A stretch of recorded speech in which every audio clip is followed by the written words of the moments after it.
साबिक lieutenant general फैज़ हमीद को 14 साल कैद बामुशक्कत की सज़ा सुना दी गई। ISPR के मुताबिक फील्ड जनरल कोर्ट मार्शल ने फैज़ हमीद को सज़ा सुनाई। मुलजिम के खिलाफ 4 इल्ज़ामात पर कार्रवाई की गई।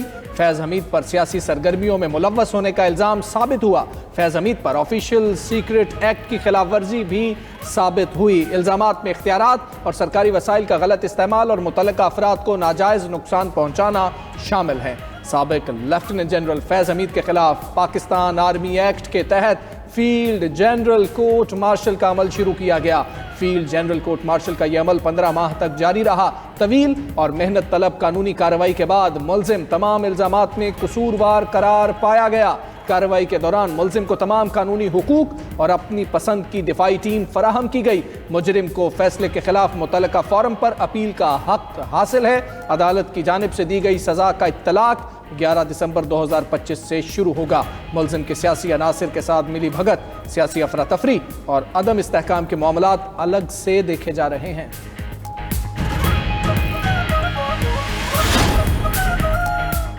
कौम बरसों फैज़ हमीद और जनरल बाजवा के बोए बीजों की फसल काटेगी। वज़ीर दिफा ख्वाजा आसिफ कहते हैं, अल्लाह हमें माफ़ करे, ताकत और इक़्तिदार को अल्लाह की अता समझकर उसकी मखलूक के लिए इस्तेमाल की तौफीक अता फरमाए। खौफे खुदा हुक्मरानों का शेवा बने। वज़ीर इत्तलात अता तारड़ ने कहा कि आज का फैसला हक और सच की फतह है।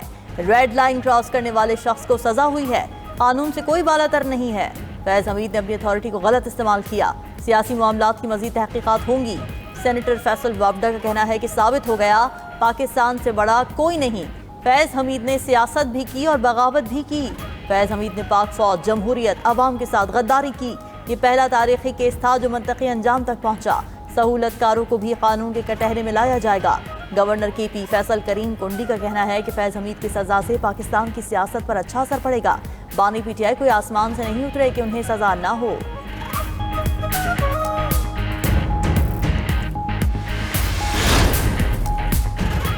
वज़ीर-ए-आज़म शहबाज शरीफ 2 रोज़ा दौरे पर तुर्कमानिस्तान रवाना। आलमी फोरम अमन और एतमाद में पाकिस्तान की नुमाइंदगी करेंगे। वज़ीर-ए-आज़म शहबाज शरीफ की ज़ेर सदारत FBR के अमूर के हवाले से इजलास। वज़ीर-ए-आज़म की टैक्स टू GDP शरह की 11% के हदफ के हुसूल के लिए कोशिश तेज़ करने की हिदायत।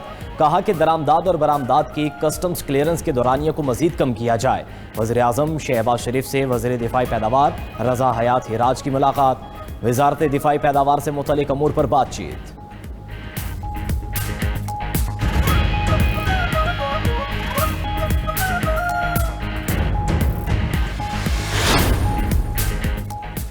बानी PTI से अडियाला जेल में सियासी रहनुमाओं की मुलाकात का दिन। वज़ीर आला खैबर पख्तूनख्वा को अडियाला जेल जाने की इजाज़त ना मिली। सुहेल आफरीदी को दागल नाके पर रोक दिया गया। तहरीक इंसाफ ने वज़ीर आला KP समेत 6 रहनुमाओं की फहरिस्त जेल हुक्काम को भिजवाई थी।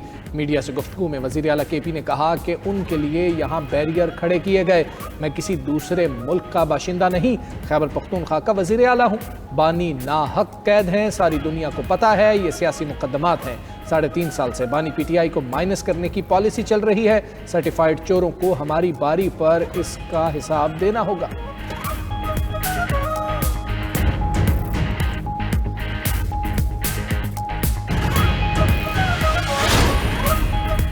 इंसदाद दहशतगर्दी अदालत रावलपिंडी ने अलीमा खान की जमानती मचल के जब्त करने के अहकाम जारी कर दिए। अलीमा खान समेत 11 मुलजमान के खिलाफ 26 नवंबर के एहतजाज पर दर्ज मुकदमे की समात।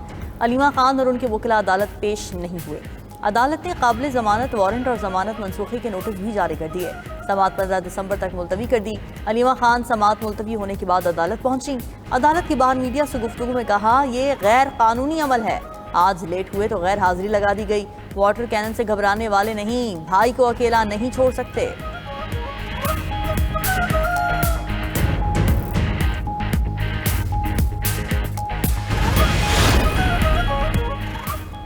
लंदन हाई कोर्ट ने यूट्यूबर आदिल राजा को झूठा करार दे दिया। ब्रिगेडियर रिटायर्ड राशिद नसीर से अवामी सतह पर मुआफी मांगने का हुक्म। लंदन की अदालत ने ब्रिगेडियर रिटायर्ड राशिद नसीर के हक में फैसला जारी कर दिया। आदिल राजा को 50,000 पाउंड हरजाना और भारी कानूनी अखराजात अदा करने का हुक्म। अदालती फैसले में कहा गया कि आदिल राजा 2,60,000 पाउंड बतौर अबूरी अखराजात फौरी अदा करें। तमाम अदायगियां 22 दिसंबर 2025 तक लाजमी करना होंगी। जून 2022 के तमाम इल्जामात बेबुनियाद, बिला सबूत और झूठ पर मबनी थे। आदिल राजा 28 दिन तक फैसले का खुलासा तमाम प्लेटफॉर्म्स पर नुमाया जगह पर लगाने का पाबंद होगा। हुक्म ना मानने पर तौहीन अदालत, जुर्माना और जेल होगी। पंजाब इलेक्शन, मुबैना मुलाकातों और रजीम चेंज से मुतल्लिक तमाम बयानिए झूठे थे। उधर आदिल राजा ने अपने सोशल मीडिया प्लेटफॉर्म पर मुआफी मांग ली।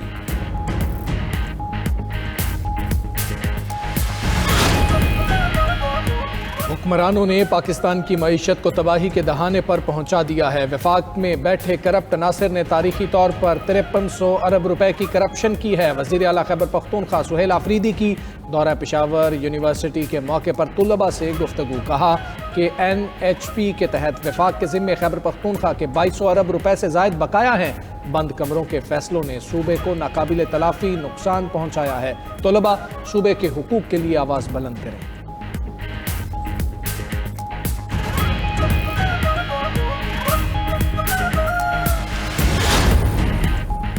खैबर पख्तूनख्वा में गवर्नर राज की बातें अभी हवा में हैं। गवर्नर राज गैर जमहूरी तरीक़ेकार नहीं, ये आइन का हिस्सा है। गवर्नर पंजाब सरदार सलीम हैदर कहते हैं कि बानी PTI को जब इख्तिदार से निकाला गया तो उन्होंने कागज़ लहराना शुरू कर दिया। बानी PTI को जमहूरी तरीक़े से निकाला गया था। तहरीक इंसाफ ने खुद अपनी सियासी स्पेस ख़त्म की है। डंडों के जरिए सियासी स्पेस हासिल नहीं की जाती।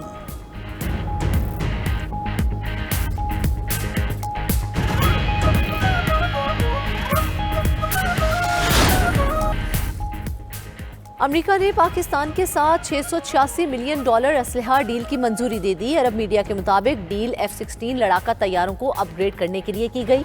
अमेरिकी दिफाई सिक्योरिटी को ऑपरेशन एजेंसी ने कांग्रेस को खत लिखकर आगाह कर दिया। बताया गया कि डील के तहत पाकिस्तान 92 लिंक 16 सिस्टम्स और 6 MK-82 बम खरीदेगा। तैयारों के हार्डवेयर सॉफ्टवेयर अपडेट्स, नेविगेशन और क्रिप्टोग्राफिक आलात भी शामिल होंगे। मुआहिदे के तहत हथियारों की इंटीग्रेशन और स्पोर्ट आलात भी फराहम किए जाएंगे।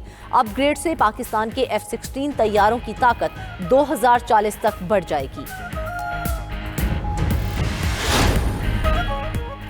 IMF ने $1 अरब 20 करोड़ स्टेट बैंक के अकाउंट में मुंतकिल कर दिए। ज़राए के मुताबिक पाकिस्तान को मौजूदा कर्ज प्रोग्राम की तीसरी किस्त के तौर पर $1 अरब जारी हुए। मौसमियाती तब्दीलियों से निपटने के लिए $20 करोड़ जारी किए गए। IMF ने 8 दिसंबर को पाकिस्तान के लिए $1.2 अरब की मंजूरी दी थी।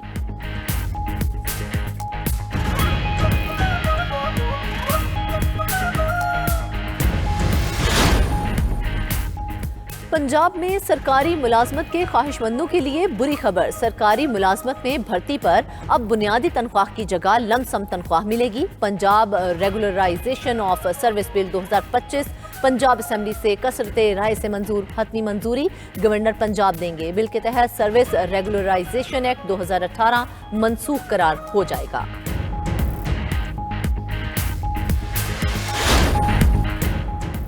वज़ीर आला सिंध कराची में पानी के बहरान से निपटने के लिए मुतहरिक। मुराद अली शाह ने कहा कि कराची में पायदार पानी की फराहमी यकीनी बनाएंगे। सिंध हुकूमत पानी की ज़रूरियात पूरी करने के लिए मंसूबों पर काम कर रही है। K4 मंसूबे के जरिए कराची को रोज़ाना 260 मिलियन गैलन पानी फराहम होगा।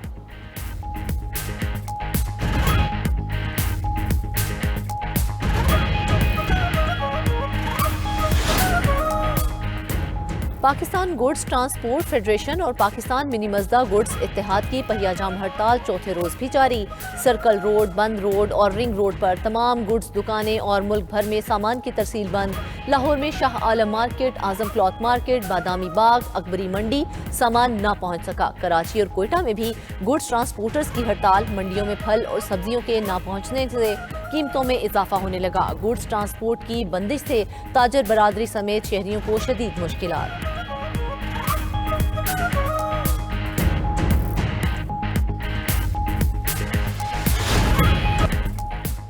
मशरकी एशिया में कशीदगी बढ़ने लगी। चीन और रूसी फौजी मशकों के जवाब में अमरीकी न्यूक्लियर बमबार तैयारों की जापानी तैयारों के हमरा सी ऑफ जापान पर परवाजें। जापानी महकमा दिफा ने तस्दीक करते हुए बताया कि अमरीकी B-52 तैयारों, जापानी F-35 स्टेल्थ और F-15 तैयारों ने मुश्तरका परवाज की।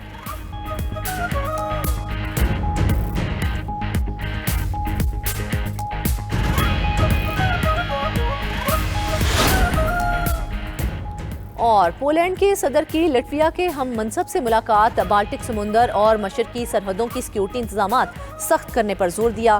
पोलिश सदर का बेलारूस और रूस से सरहदी खतरात पर तशवीश का इजहार, नेटो की मजबूती और अमरीकी अफवाज की मौजूदगी को इलाकाई सलामती की जमानत करार दिया।